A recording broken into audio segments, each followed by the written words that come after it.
भूषण आता पद्मश्री सहकुटुंब सहपरिवार हा पुरस्कार घेतला आहे, राष्ट्रपतींच्या हस्ते घेतला आहे.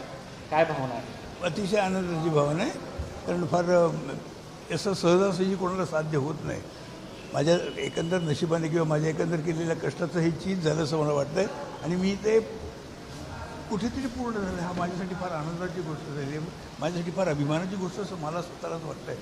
कारण हा पुरस्कार फार मोठा आहे आणि हा पुरस्कार मिळणं म्हणजे मी आत्तापर्यंत केलेल्या धडपडीचं, मी आत्तापर्यंत केलेल्या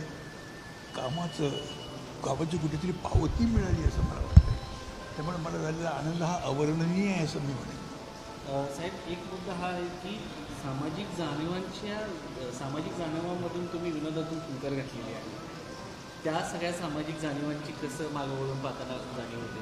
काय सामाजिक जाणीवा हा असतील कदाचित सामाजिक जाणीवा झाल्या असतील, पण माझा उद्देश फक्त एकच होता की कॉमेडी करणे, की लोकांना जास्तीत जास्त आनंद देणं, लोकांच्या चेहऱ्यावर हसू फुटलेलं मला बघणं, हा माझा मकसद होता जास्तीत जास्त.